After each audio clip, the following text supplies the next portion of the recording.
Jail से सरकार नहीं, बिल पर सपा टीएमसी का जेपीसी से किनारा, आरोप लगाकर भाग जाना कैसी स्ट्रेटेजी है। महीने भर तक जेल में बंद पीएम, सीएम और मंत्री को पद से हटाने वाला विधेयक वर्तमान सरकार को तानाशाह बना सकती है। तो ये बात जेपीसी में भी रखी जानी चाहिए या नहीं? देश की जनता को आखिर पता कैसे चलेगा कि इस विधेयक में क्या खामी है? संसदीय समिति से भागने से क्या विधेयक को पास होने से रोका जा सकता है? बल्कि यह तो सरकार को अपनी मनमर्जी करने के लिए छुट्टा छोड़ने जैसा ही है। प्रधानमंत्री, राज्यों के मुख्यमंत्री और अन्य मंत्रियों को जेल जाने पर 30 दिन में पद से हटाने वाले कानून पर सपा और टीएमसी आदि का संयुक्त संसदीय समिति में बहस से भागना बहुत कुछ वैसा ही है जैसे बिना लड़े युद्ध के मैदान से हट जाना। क्या लोकतंत्र में पहली लड़ाई संविधान के तरीके से नहीं होनी चाहिए? संसदीय समिति और उसमें संयुक्त संसदीय समिति यानी कि जेपीसी का भारतीय राजनीति में बहुत बड़ा महत्व रहा है। देश की दूसरे नंबर की party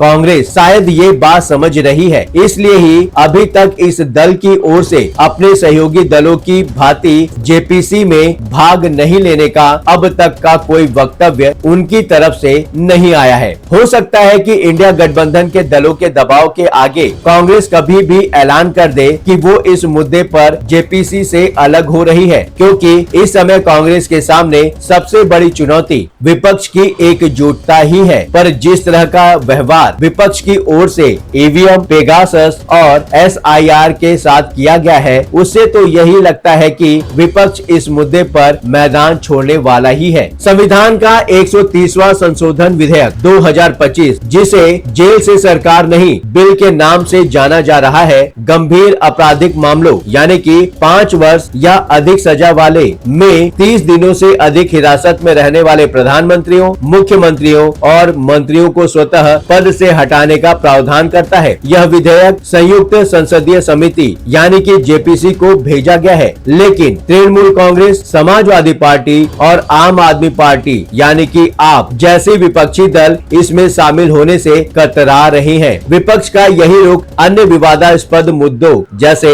electronic voting machine, EVM, Pegasus जासूसी कांड और विशेष गहन पुनरीक्षण यानी कि एसआईआर के दौरान भी देखा जा चुका है। विपक्ष ने इन सारे मुद्दों पर जिस तरह औपचारिक बहस या जांच से दूरी बनाई, वह निश्चित ही केंद्र सरकार के लिए राहत पहुंचाने वाला रहा है। टीएमसी, समाजवादी पार्टी और आम आदमी पार्टी जैसे कुछ दलों का कहना है कि इस बिल का उद्देश्य विपक्षी नेताओं को निशाना बनाना और उनकी सरकारों को अस्थिर करना है। टीएमसी के राज्यसभा सांसद डेरेक ओब्रायन ने इसे नौटंकी और सुपर इमरजेंसी करार देते हैं। उनका कहना है कि सत्तारूढ़ यानी कि एनडीए की बहुमत के कारण जेपीसी की कार्रवाई पक्षपात पूर्ण होगी। एसपी अध्यक्ष अखिलेश यादव ने भी ममता बनर्जी के रुख का समर्थन करते हुए जेपीसी में शामिल न होने का फैसला किया है। पर सवाल ये है कि यह तो संवैधानिक प्रक्रिया है, जिस पार्टी का बहुमत होता है उस पार्टी के अधिक लोग समिति में रहेंगे ही। पर क्या इस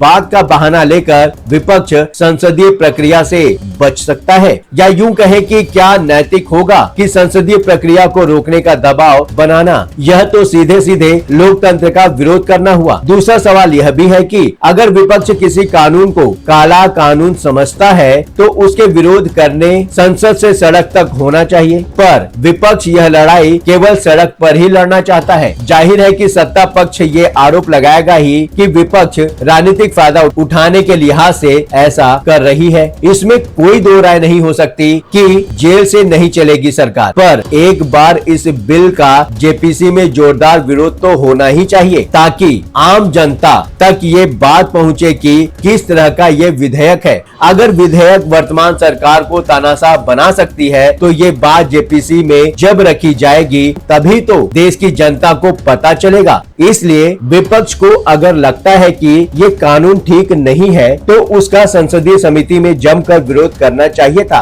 बहिष्कार करने से तो केवल सरकार को अपनी मनमर्जी करने के लिए छुट्टा छोड़ने जैसा ही होगा। ईवीएम को लेकर आम आदमी पार्टी, समाजवादी पार्टी और कांग्रेस आदि को बहुत सी शिकायतें रही हैं। इन पार्टियों ने बार बार सवाल भी उठाए हैं, लेकिन चुनाव आयोग के बुलावे पर ईवीएम हैक भी हो सकता है यह साबित करने कोई नहीं पहुंचा था। दरअसल यूपी में 2017 के विधानसभा चुनाव के बाद ईवीएम हैक हैक करने का मुद्दा बहुत जोर शोर से उठा था। बीएसपी सुप्रीमो मायावती और यूपी के पूर्व सीएम अखिलेश यादव ने खुलेआम चुनाव आयोग को चुनौती देते हुए बैलेट पेपर से चुनाव कराने की मांग की। दिल्ली के सीएम अरविंद केजरीवाल की पार्टी की ओर से भी ईवीएम टैंपरिंग के मुद्दों पर पूरा कैंपेन चलाकर बैलेट पेपर से चुनाव कराने की मांग की गई। चुनाव आयोग ने चुनौती स्वीकार करते हुए ईवीएम हैक करके दिखाने की चुनौती दे दी। आयोग ने उसी साल खुला चैलेंज दिया कि मई के पहले हफ्ते से लेकर 10 मई के बीच कोई भी उनकी इन मशीनों को हैक करके दिखाए। इसी ने चुनौती दी कि किसी भी राजनीतिक दल का कोई भी विशेषज्ञ, वैज्ञानिक और टेक्नीशियन एक हफ्ते या 10 दिन के लिए आकर मशीनों को हैक करने की कोशिश कर सकता है। अंतिम दिन तक कोई राजनीतिक दल इसे स्वीकार करने को तैयार नहीं हुआ। खुली चुनौती में शामिल राष्ट्रवादी कांग्रेस पार्टी एनसीपी और मार्क्सवादी कम्युनिस्ट पार्टी सीएमएम के प्रतिनिधियों ने इसी के दफ्तर पहुंचकर मशीन को हैक करने में अपनी अक्षमता जाहिर की। पेगासस जासूसी कांड में भी विपक्ष, विशेष रूप से टीएमसी और एसपी ने संसद में जोरदार हंगामा किया, लेकिन औपचारिक जांच या बहस में शामिल होने से बचा। कहा गया कि केंद्र सरकार विपक्षी नेताओं, पत्रकारों और कार्यकर्ताओं की जासूसी के लिए पेगासस सॉफ्टवेयर का उपयोग कर रही है। ममता बनर्जी ने इसे लोकतंत्र पर हमला बताया और अखिलेश यादव ने इसकी जांच की मांग की। पर जब सुप्रीम कोर्ट ने पेगासस मामले की जांच के लिए एक समिति गठित की तो विपक्षी दल इसमें सक्रिय रूप से शामिल नहीं हुए। उन्हें डर था कि जांच के परिणाम सरकार के पक्ष में हो सकते हैं और उनकी भागीदारी इसे वैधता दे सकती है। इसके बजाय उन्होंने संसद में हंगामा और सार्वजनिक बयानबाजी को प्राथमिकता दी। अब आते हैं एसआईआर पर विपक्ष का रुख। बिहार में विशेष गहन पुनरीक्षण यानी कि एसआईआर को लेकर भी विपक्ष ने वोट चोरी का आरोप तो लगा ही रही है, पर मजबूती के साथ कानूनी स्टैंड लेने से कतरा रही है। यही कारण है कि औपचारिक कार्रवाई से विपक्ष बच रहा है। राहुल गांधी और तेजस्वी यादव ने एसआईआर को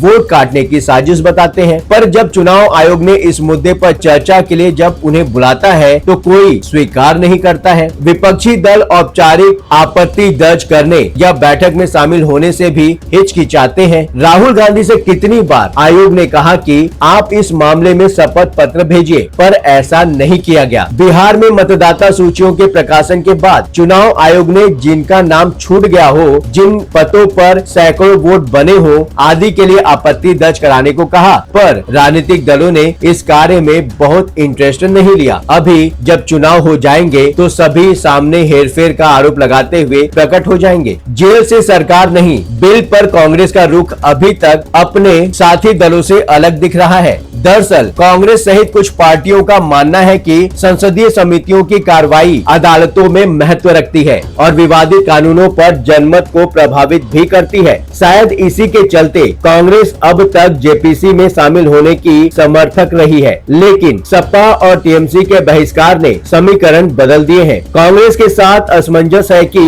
वो अपने साथी दलों का साथ दे या जेपीसी में केंद्र सरकार के खिलाफ आवाज बुलंद करे। दरअसल समाजवादी पार्टी और टीएमसी आदि को समझना चाहिए कि जेपीसी में शामिल होकर वह विधेयक के संभावित दुरुपयोग को जनता के सामने ला सकती है। इसके साथ सड़क से संसद तक का संघर्ष करने का आधार तैयार कर सकती है। विपक्ष को जेपीसी को एक मंच के रूप में देखना चाहिए। Congress, DMK, NCP, SP, RJD और जेएमएम जैसे सहयोगी दलों को जेपीसी में शामिल करने की कोशिश कर रही है ताकि विपक्षी एकता बरकरार रहे। टीएमसी और सपा को भी साथ आकर विपक्ष की एकता को और मजबूत बनाना चाहिए। लगातार खबरों के लिए बने रहिए 7 टीवी भारत के साथ।